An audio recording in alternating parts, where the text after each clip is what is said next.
Previously on This Is Us. This was my wife, and she was the best human being I'd ever met. She was at one of those life moments. This really amazing person was at one of those life moments that you wish you could go back and just savor. She was about to go into graduate school. She was about to become a teacher. She was about to get married, go on a honeymoon. She had all of her life was in front of her. And that's when, as often happens, bad things struck. She started to get sick. She started losing a ton of weight, had to be carried into the doctor's office and laid on a bed where they said, "You're 12 hours from dying." And it was one of those times when you start asking the question, why? Why is this happening to such a good person? But for the first time, I prayed. And I really prayed. I got down on my hands and knees on my bed, and I folded my hands, and I wept sometimes. I prayed so long, so hard, and I said, "God, if you're there, please, please help her find medicine that will cure her." And then she would get sicker. And I said, "God, please help us find a doctor who will know what this is." And then she would get worse. I said, "God, please, please help us just find a way to heal her." And then she would get worse.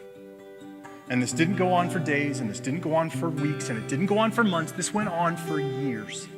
Until finally, I was praying, "God, take her. She is sick of suffering, and she's ready to die."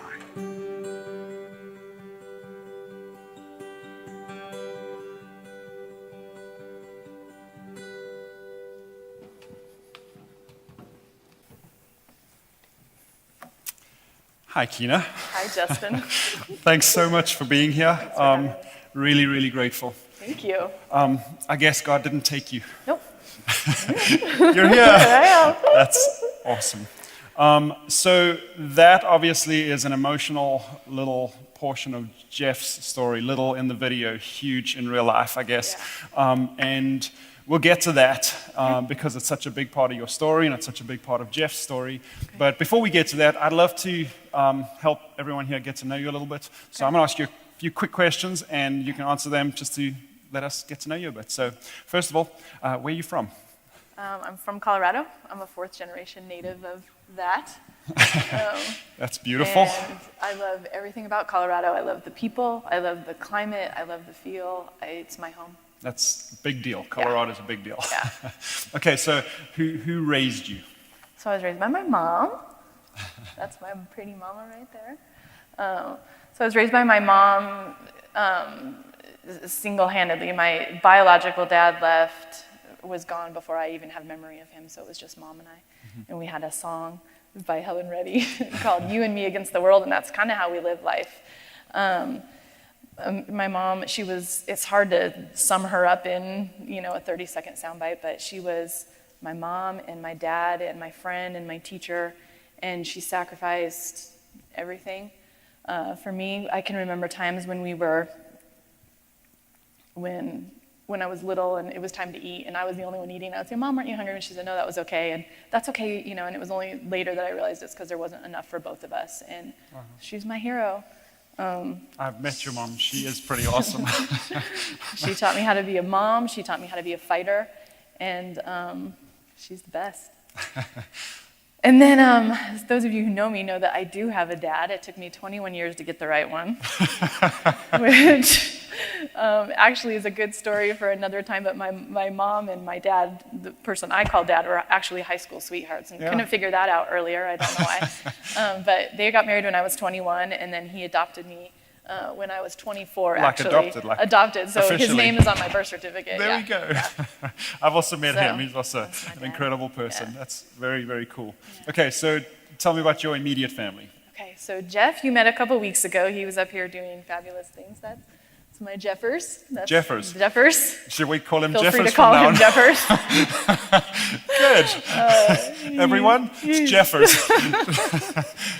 So he's mine, I get that. And then together we were finally able enough to have our daughter, Addie.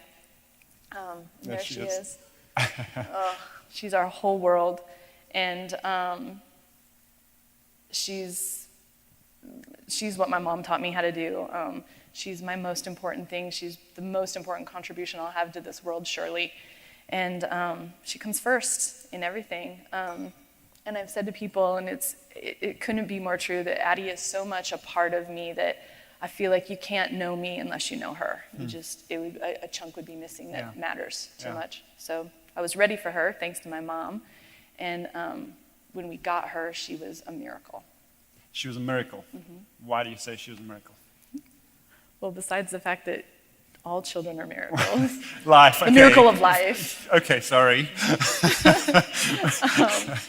Well, so as you heard, if you heard my husband's story a couple weeks ago, I fought a pretty long battle with a disease called Crohn's disease. Yeah.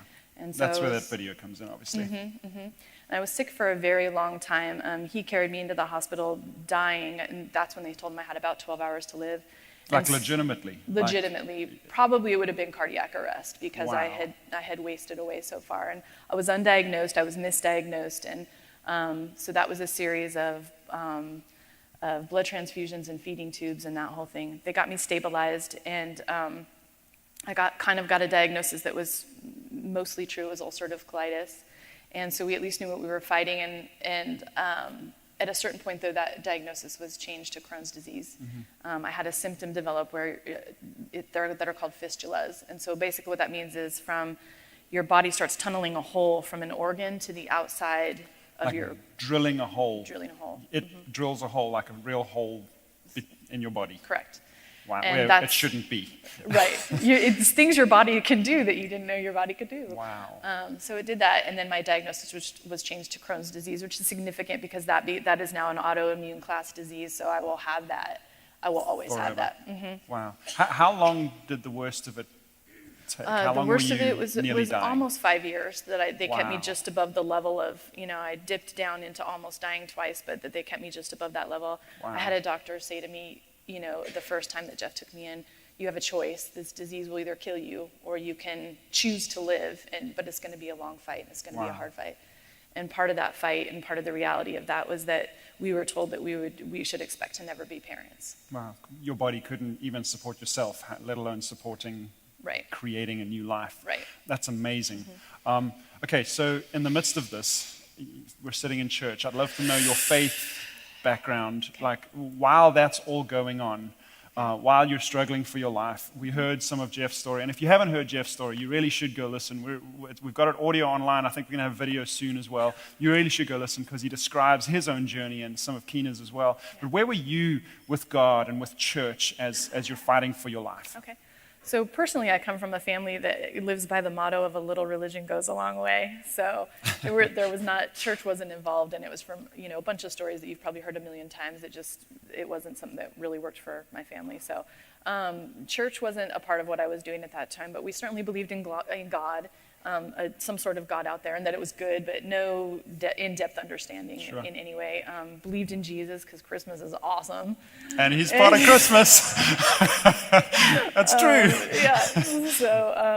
So I kind of had, just a very shallow understanding of it, but a belief in it. But he was good. But he was good. And I had a friend say to me, not really a friend, more of an acquaintance, say, are you a believer? And I said, yeah, I'm a believer. And he said, well, have you asked Jesus into your heart? And I was like, I hadn't done that step. Maybe I'm not a believer. And so I asked Jesus into my heart, whatever that meant. And I wasn't sure I did it right. But so, there's that piece of it.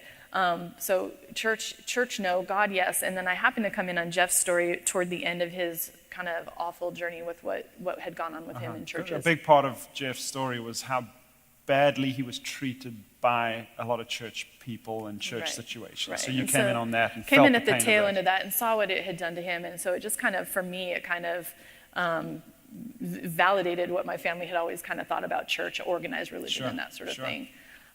So it wasn't something really even that we had done together until we met a person who wound up becoming a friend of ours. And he was just a good guy, one of those people that you just know right off the bat is just good. Mm-hmm.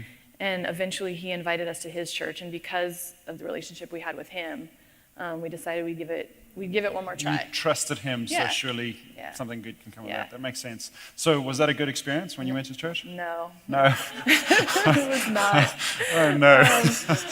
I'll preface it by saying the church that we were going to, we hadn't been at for very long before I got very ill. So they didn't have much of an opportunity to get to know us really well, but, we were there. I started getting very, very sick. And in kind of the height of that, the pastor of the church came to our house, trying to help, of course. But when he left, Jeff and I felt like kind of what was served up to us were mostly platitudes. Yeah. I think my least favorite one is God won't give you more than you can handle. Because when you're dying on your couch, it feels like you're not handling things. And Kind of so I didn't know what sounds that like meant. a cute statement, pat on the head. I don't know you. You don't even know where you're at, but Yeah. God's not going to give you. Yeah. Just felt empty. Yeah. So careful saying that to people.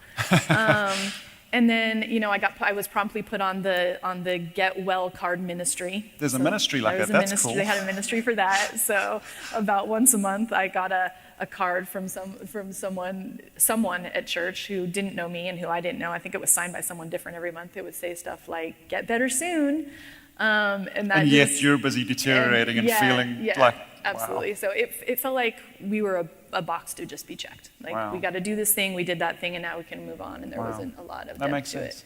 And then the kind of final thing with that was we had somebody from our church, from that church, had come the second time I was hospitalized and I was in trouble. Like trouble, like. Yes, Yeah. I was sick again, and they couldn't stabilize me. She came to see me and proceeded to sit in the hospital room and tell Jeff and I how she was really upset, and she cried because. For you? Well, you would think, but her dog had done something on the carpet that morning, and they were going to have to replace their carpet. So she was crying. So we had to console her for that. You're on your deathbed consoling her. Yeah, and when she left, we really just laughed. But that was kind of The representation of that was church. the representation. Yeah. Wow, that's Yeah. tough. Okay, so you're busy going through this pain, and you're getting worse. You're watching your husband struggle with your Christian husband struggle with his faith, start questioning God, start questioning what on earth is going on. You saw a little bit of that in the video, and now you are having this experience from church. Surely, that would have pushed you away from church and God for good.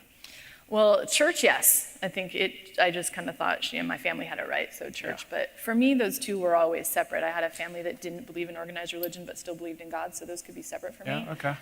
So for me, I still wanted to find God's strength. I still knew there was something in there for me. So at the times I was well enough, I was reading a lot, trying to figure it out.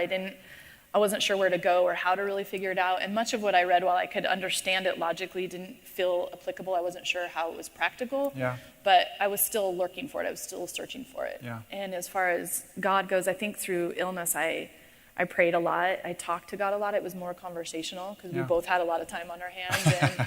And so it was really that for me. And I even got to a point where, even though we had been told we would never have a family, I laid there some days and I just prayed to be a mom. I really wanted to be a mom. I felt like that's what I just felt equipped for that. Yeah. And it wasn't an ultimatum. I didn't feel like I was saying, if you don't give me a child and make me better, then I don't. It wasn't any of that. It was just, please, I want this. And if you give me this, I won't be greedy and I'll just want one and I'll promise I'll take care of it and I won't push it. And so there was that relationship with God and I. Awesome. And then over time, two things happened. I went through about 4.5 or 5 years where they kind of threw every medicine at me and nothing was working. But then I went through this strange period of a calming of disease.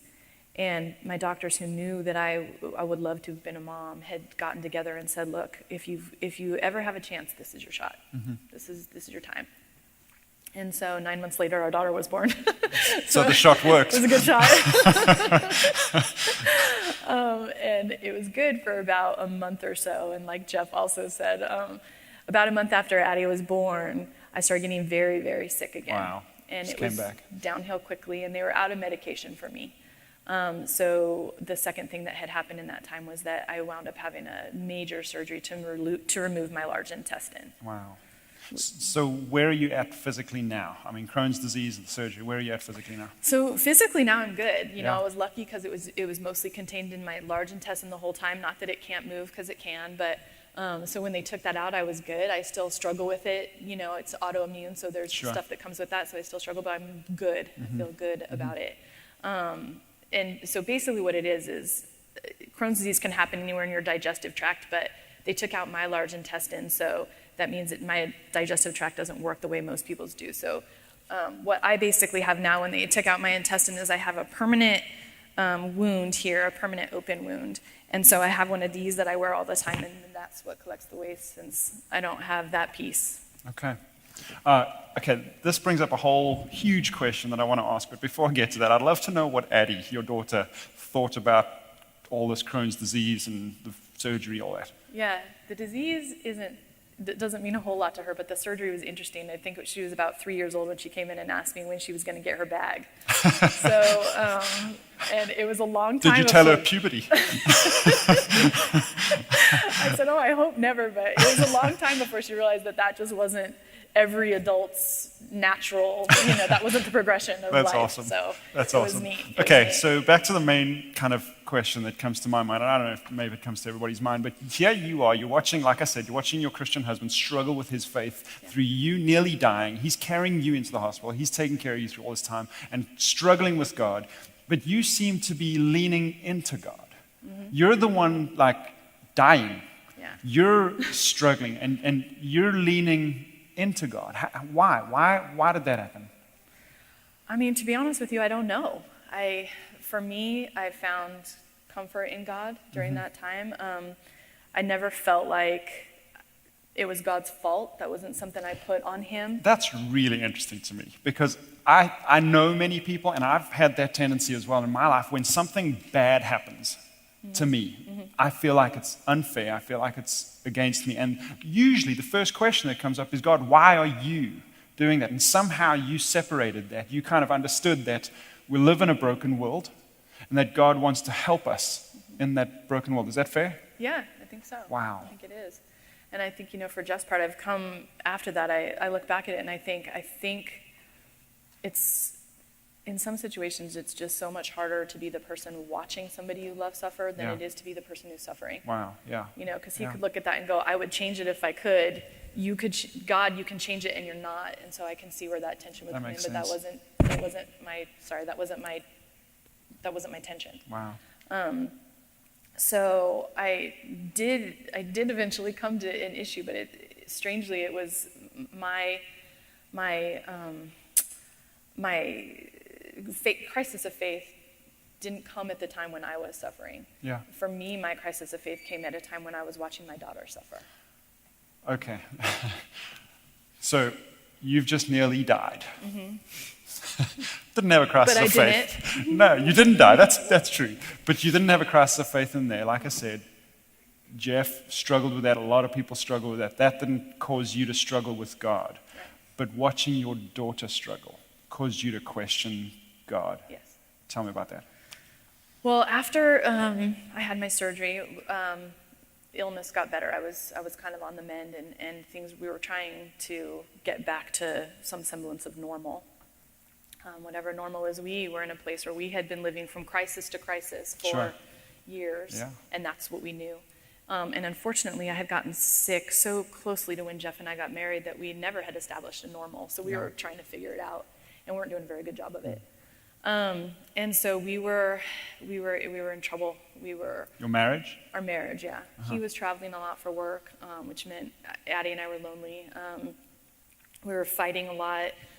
We had parenting differences. We had family of origin differences, which you heard some of Jeff's, family stuff.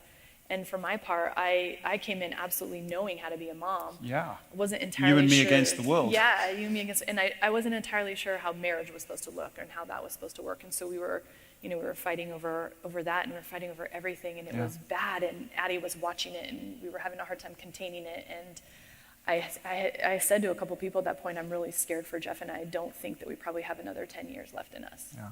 Wow. And we knew it, we were trying to do the things that people try to do. We had gone to counseling, and we were reading marriage books, and we had done a series on video, and it just, nothing seemed to stick. Little tiny things would work for a little while, but nothing seemed to stick for very long. Changed. No longevity. And then in the course of all of this, Jeff's job started getting really bad. He was working for a company that was becoming very unethical, and it was challenging his kind of reputation in his field, and he needed to find another job. And I knew because of his skill set and what he does that it was likely that we were going to be leaving Colorado. And that's a big deal. Which was a really big deal. Yeah. So I wanted to be in Colorado. It was what was best for me. It's in my soul. I felt like it was what was best for Addie, truly. Sure. We had bought the house we thought she was going to grow up in. And mom knows best. And mom knows Yeah. best, You love her most. Absolutely, absolutely. And so I did a lot of praying for, God, please let us stay in Colorado. Please let us stay in Colorado, because I really thought I thought I was praying what was best. And meanwhile, Jeff and I were still fighting, and things were getting worse. And I just came to a point at one point where I just thought, I don't know if I know. I don't know if I know what's best. Wow. Am I praying for Colorado because it's what's comfortable for me, but maybe it's not what's best for Addie? And Yeah.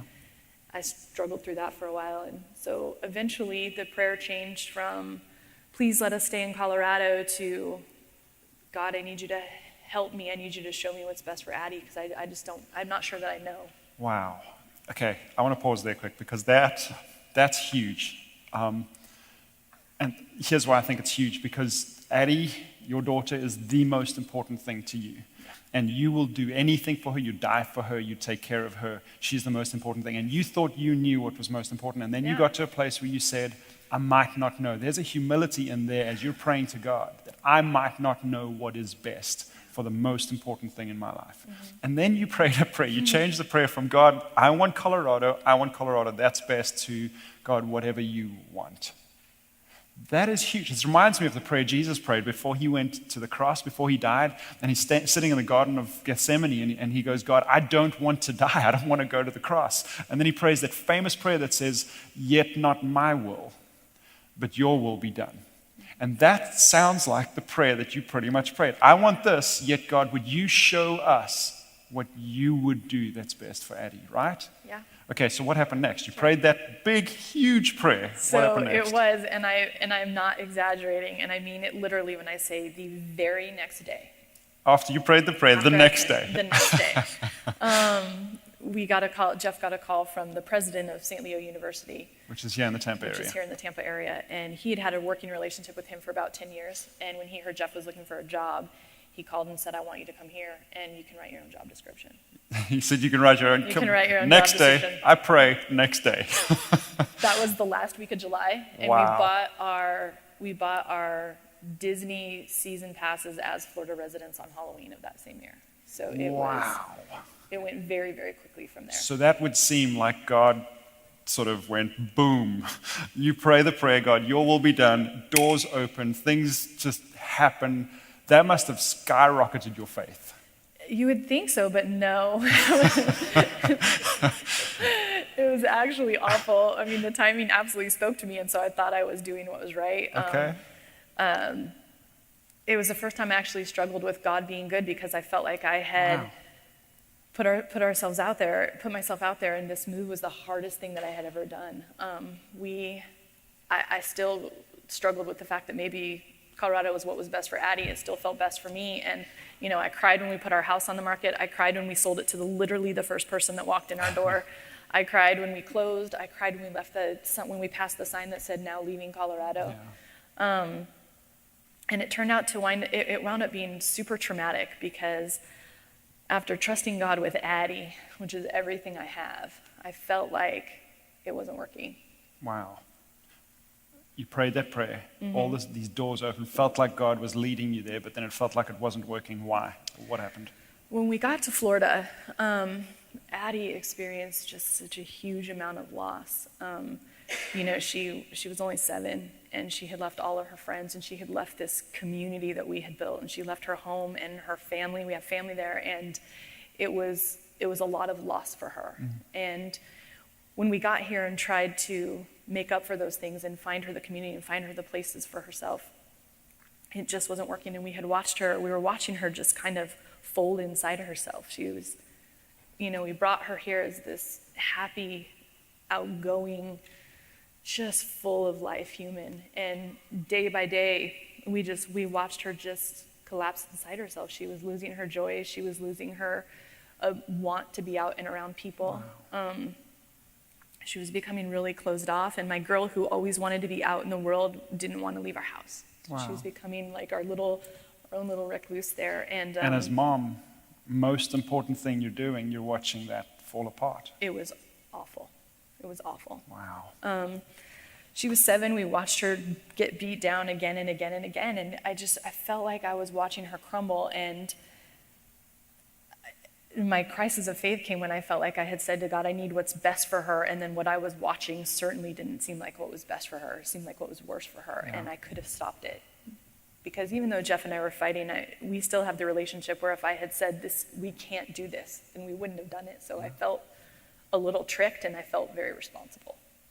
Because you'd handed your most precious thing in life to God, and you trusted him with that. She was struggling. And it didn't work. Mm-mm. So you felt tricked. Mm-hmm. Okay, so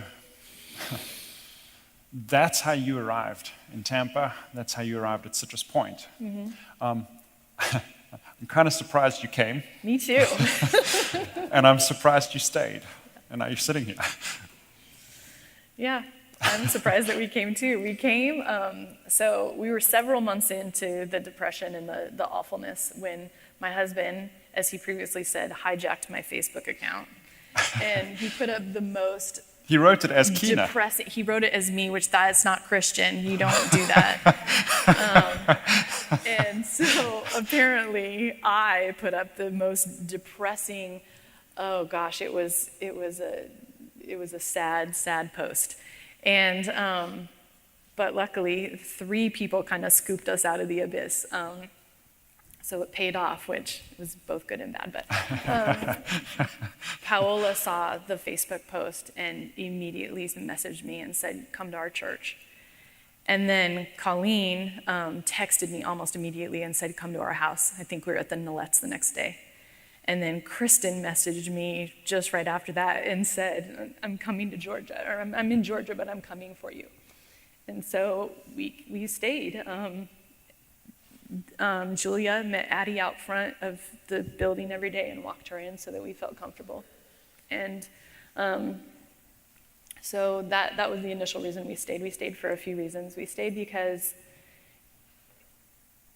we found kindred spirits here. And when Kristen followed through on her promise and actually moved from Georgia to here, which, yay you! Our families were in a really similar place. We had come because our husbands had important work to do, but we had left our communities and our friends, and we were in the same position. And so, Addie in Berkeley and Luke, Addie found friends that understood where she was coming from and that understood that she had just left everything. And they had done the same thing, and so there was automatic safety there for them. And Kristen and I just kind of bonded over this place where we just kind of huddled together in this place that felt dark and scary and hard, and we watched our kids flail. And, I had a person who I could call and I could say, this day is too hard and too sad and my daughter is crumbling and can you please come? And she would come. And so that's the first main reason that we stayed.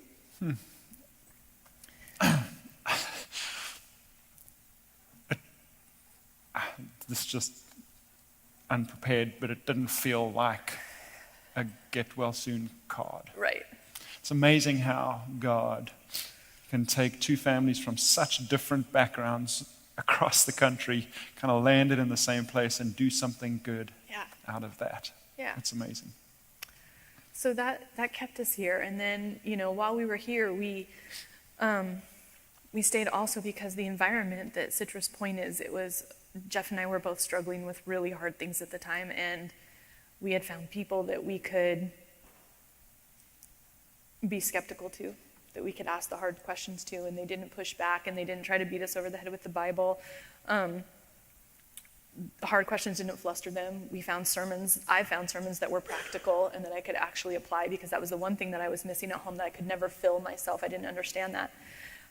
We got into an amazing group where people also let us say, I don't know about some of this, and maybe some of this is true, but maybe not, and they just kind of met us where we were at, and we made good friends through that, and that is important. I really needed that because I was in a place where I felt like I had done the thing I was supposed to do and followed in the way I was supposed to follow, and it wasn't working. Yeah. And and things felt like they were kind of falling apart. And I remember after that sermon that you gave called Follow. The Follow series where we spoke about Yeah. just take a step. Trust God with your life. Trust God with you. Just one step. That's all you need. Get in the boat, Jesus said to his disciples. Yeah, and I was so frustrated after that. And I sat there in their living room. That's what I try to do in my messages, frustrate people. Sorry. But I could go there and be frustrated and say, I don't know if this is true and I don't know if this works because I got in this boat called Florida and it's not working and it's hard and my daughter's still struggling. And you did it trusting God with the most important thing. Yeah. And it's not working. Right.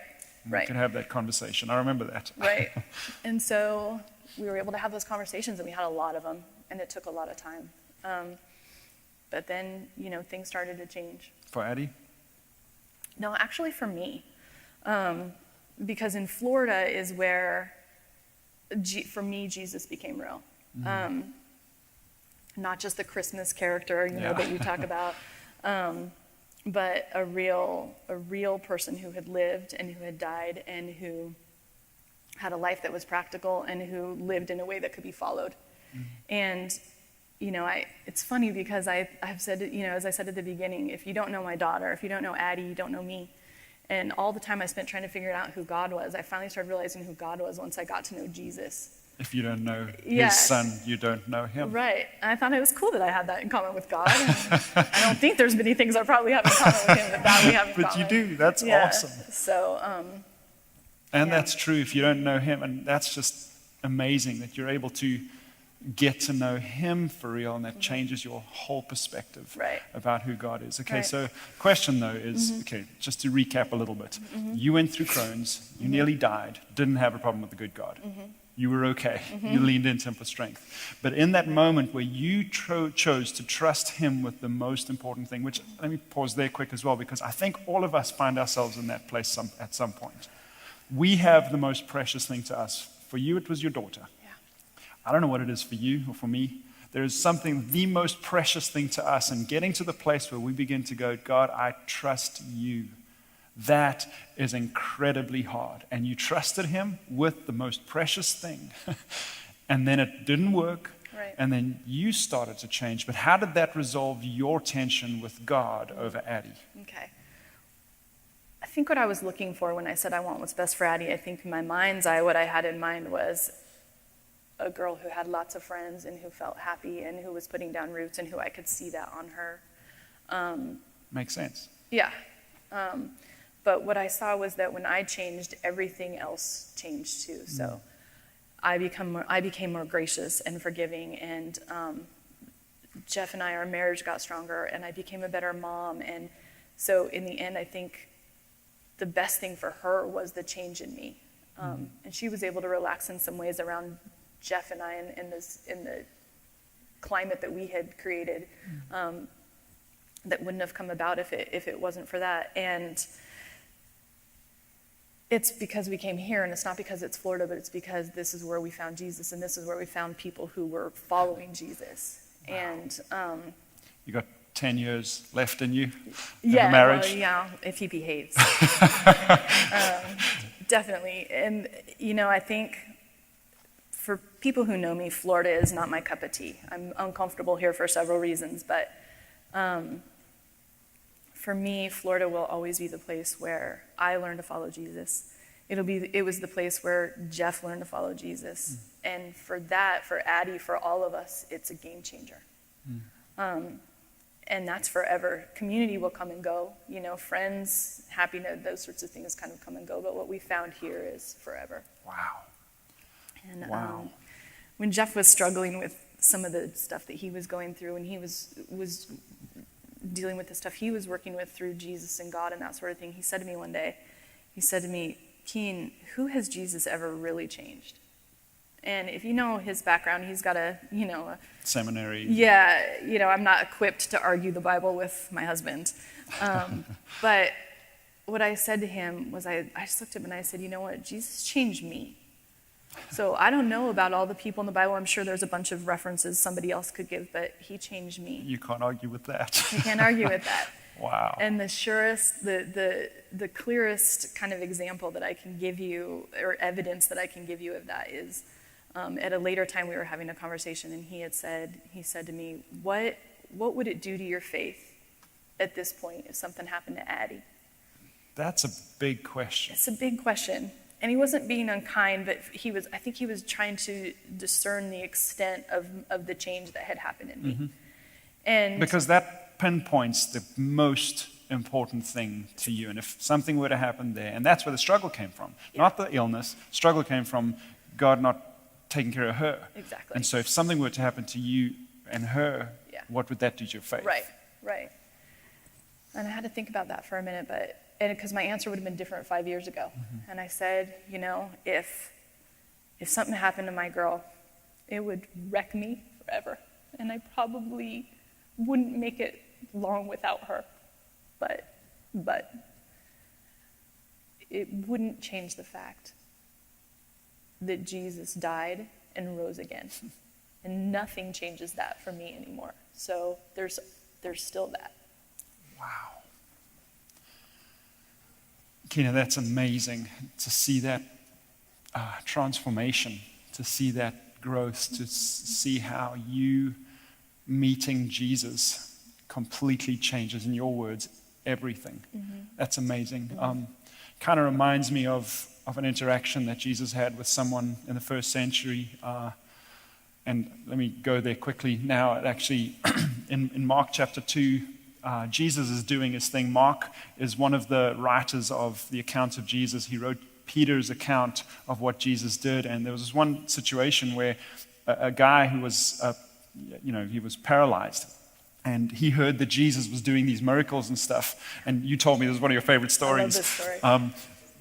That this guy heard that Jesus was around, so he got 4 friends to carry him to Jesus because he couldn't get there. And he had an obvious need, and the need was heal me, Jesus. And it's clear. Everybody knows. You look at a guy that's paralyzed, there's one clear need. Heal him. And they came and they brought him, and there was no room in this house that Jesus was at where he was teaching. And so they decided to, they were desperate. So they decided to bash a hole in the roof. Now picture that. Imagine we're sitting here and suddenly you start hearing, boom. It's crazy. And then the roof falls open, and then this guy gets lowered out, and he's getting lowered, and everybody's looking up going, what on earth? And he gets eye to eye with Jesus, looks over at Jesus, and Jesus says something so weird to him. Because everybody knows what he needs. And this is what Jesus said to him in Mark chapter 2, verse 5. When Jesus saw their faith, he said to the paralyzed man, "Son, your sins are forgiven." What? Jesus, wrong guy. He's paralyzed. Heal him. Sins. Who cares about sins right now? But, and the reason I bring this up today is because you read this book. It's called Jesus the King. It's by Tim Keller. She actually told us we have to do this in our community group as well. So we eventually did this in the community group. And it's a phenomenal book that goes through the book of Mark and describes Jesus. And in chapter 3, Tim Keller describes this little part. And he does a phenomenal job. And you told me this is one of your favorite chapters as well. Yeah. He does a phenomenal job of explaining why Jesus would look at a man who had a very clear need, heal him, and not go there. And he says that Jesus never just solves the surface need. He always goes to the more important, deeper need that you have. And so he said, your sins are forgiven, because that changes everything. Healing his body doesn't change everything. And I look at you. Jesus met that guy and his life was changed. He changed everything. And I look at you, and you came to God going, here's Addie. Here's my biggest, most important need. And he said, no, there's a deeper need inside there. And he changed you. And as a result, he's changed everything. That's incredible. Keena, thank you for being here today. Thanks for having me. Thank you for sharing the story. I know it's not easy, so I really appreciate it. Here's what we're going to do now. I'm going to pray, and then the band's going to come up, and the band's actually going to play a song that Keena chose. And the reason she chose this song to end with this song, and you need to understand the weight of this choice. A few years ago, she had an understanding of who God is, and he was good, and he did that. But then when the tension came in with offering the most important thing and seeing God, are you coming through or not? Questioned faith, and yet Jesus changed her. And this song describes what she believes about who God is now. So that's the song we're ending with, the song she chose. So won't you pray with us, and then we'll sing that song. God, thank you. I am amazed. I am so grateful that you didn't just shout from heaven and say, honor me, love me, worship me. You sent your son. And again, like I said earlier, God, you allowed us to interact with a Jesus who was different, who's okay with us being messy, who's okay with us struggling. He did that in the first century, and he's doing it today. And Jesus, I am so grateful that you don't just fix the surface needs we have and that we think are most important, but you go deeper to the things that when they are fixed, they change everything. God, thank you for doing that in Keena's life. Thank you for Jeff and doing that in his life. Thank you for taking care of Addie by changing her parents. God, thank you for everything. We're so grateful. In Jesus' name, amen.